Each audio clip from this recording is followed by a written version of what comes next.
Barcelona are in a bit of a transitional phase. Although still dominating domestically, they are heavily dependent on Lionel Messi. And when, albeit rarely, he has an off day, they need to find inspiration from somewhere else. The difference between this team with Messi and the Pep Guardiola team from a decade ago is that they had a core group of players who could see them through when Messi wasn't always showing up. They had the core group with the likes of Puyol, Xavi and Iniesta, alongside the youthful energy of Busquets, Pique and of course Lionel Messi. So how do Barcelona get back there? Well, coming up in the next few minutes, I've got 5 guys who could come into the club and secure their future. First off is a player who has enjoyed a fantastic first season with the club, and it's Arthur. Despite not coming from the club's La Masia Academy, it looks like he's been with the team for over a decade because of the way he plays. He's the perfect mix between Busquets and Xavi. And with Xavi retiring at the end of the season, well, there's a mantle open in world football of which Arthur could step up to. The 22-year-old's best attributes are his passing and the way that he can control the game, almost like the puppet master. This was shown in the game against Lyon in the Champions League earlier in the season, where he had a 97% pass accuracy and also got an assist for Luis Suarez's goal. It looks like he could be the perfect foil for the rest of the midfield, one of whom we'll get into in just a second. Overall, it looks like Barcelona did a pretty good piece of business bringing in Arthur, because it so easily could have been Fred. Both Brazilian midfielders were on the radar of several European clubs last season, and Manchester United decided to go for Fred, well, they probably would have been better off going for Arthur instead. They didn't. Barcelona have him, and he even made his international debut for the Brazilian national team in September and has played every single game for them ever since. And if that wasn't good enough, he's received the highest praise from one of the World Cup winners of the 1970 Brazilian team, Tostão,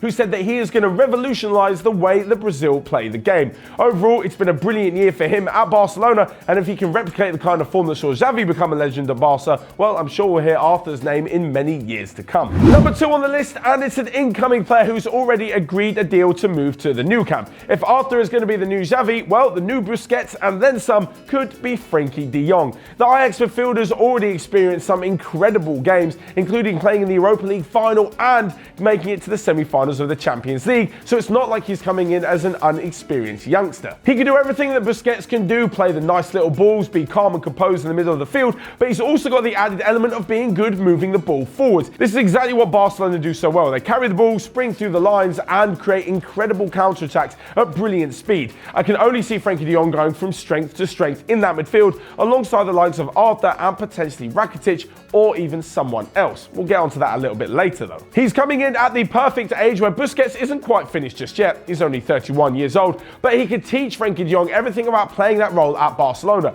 In a few years, when Busquets eventually steps down from that role and potentially moves to the MLS like he's spoken about, Frenkie de Jong can come in fully experienced in the games that he's played and in the way that Barcelona play the game, that he will be the perfect signing for them. Although 75 million euros does seem like a lot of money for a youngster, when you take into account what he's going to give back to the club, well, it looks like a pretty sound investment. As for the other youngsters in the Barcelona side, well, they've got some interesting prospects who have recently made their debut in La Liga. However, I just haven't seen enough of them yet to say that they'll definitely go on to become great Barca players. As for Frenkie de Jong, of course, he hasn't played for Barca yet either, but as I mentioned before, with all the experience he has with Ajax, I've no doubt he'll be a great signing. Next up, and potentially a new signing, and yet another player who's going to finish his footballing education at Ajax and eventually end up moving to Barcelona. Now, it's not a done deal just yet, but all the rumours are suggesting that Matthijs de Ligt will be a Barcelona player come the end of the summer, and why not? His best mate Frenkie de Jong's already made a move there. Barcelona can definitely afford him. They're one of, if not the biggest club in the world, and it's definitely attractive to go and play alongside the likes of Lionel Messi. As for their defensive problems, well, Barcelona have a few, and it'd be good to bring in someone for the future.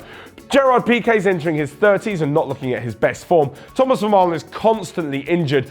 Titi, they have his problems with him as well. And as for Longley and Todibo, well, they're good youngsters, but they're not at the Ligt level just yet. They are of the same age, however, as mentioned with Frenkie de Jong, de Ligt has all the experience of some big games in big competitions. So again, for 60 to 70 million euros, if they're going to get a fantastic centre-back who can grow to be even better for the next 10 to 15 years, well, it's definitely worth it. Of course, having said all this, de Jong and de Ligt could absolutely fail, and by next season, we'll be talking about the same situation that Coutinho finds himself in, on the verge of leaving the club. I don't really see that happening. I can definitely see both of them being the core of Barcelona for the next few years at least. least. Next up, and someone who should definitely burden the pressure of being the main attacking threat, is Ousmane Dembélé. Now, of course, Messi isn't finished just yet, but within the next few years, Ousmane Dembélé will be expected to step up and fill the role of the Argentinian, especially given the astronomical fee that they paid Dortmund for him. The thing is with Ousmane Dembélé, he's got all the talent in the world and he can be a world beater. He just needs to do it more consistently and sort his attitude out. Basically, he needs to become one of those players who they can rely on every single game.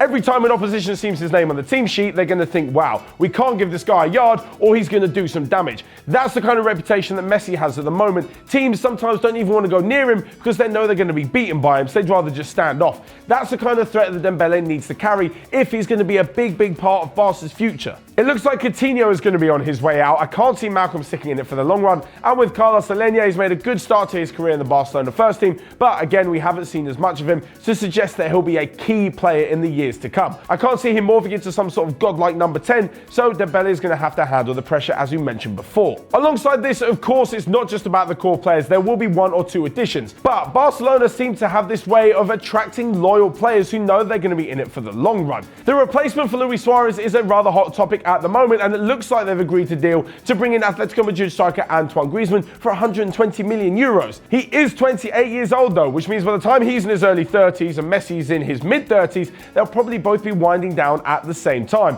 This doesn't necessarily lend itself to a core group of players who are going to be around for the next decade or so. Of course, in the transfer market and with Barcelona having so much money, they can go out and spend and add in a few players here and there, but this is about the core group of players that need to be there week in, week out. And above a core group of players, it'd be pretty good to have a decent manager. Which brings me on to my fifth person who could come in and make Barcelona really dominant again, almost build up the next dynasty, and it's someone who knows the club inside out, and it's Xavi. Now, we did mention him earlier in the video about retiring at the end of the season, and that's what's happening with his team currently in Qatar. So what's going to happen next season? Well, it's already been agreed that he's going to join the club as an assistant manager. He spent 24 years at Barcelona after joining as an 11-year-old, and in over 500 appearances won 25 trophies. There is probably no one, or at least no one, who knows the club more than Xavi does, inside and out. He knows what it means to play for them, about all the big games, and especially about winning, which is what this Barca team is setting themselves up to do. So with the news that he's going to be joining as assistant manager, well, it's not intrinsically linked to who's going to be the actual manager.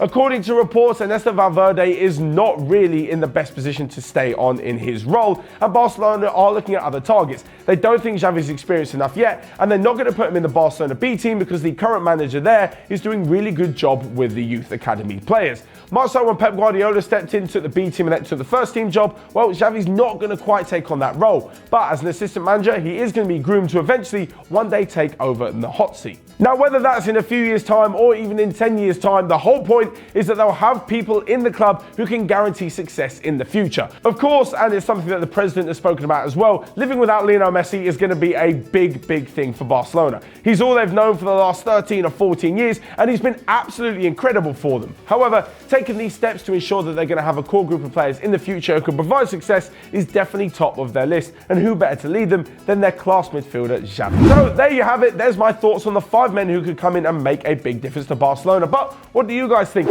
Let me know your thoughts in the comment section down below about which players they need, who's going to be there for the future, and whether or not Xavi can really go on to be a successful manager in the new camp. Of course, once you're down there, you can also smash the like button and click here to check out all of the other videos we've got going on Onefootball. But until next time, I will see you guys later.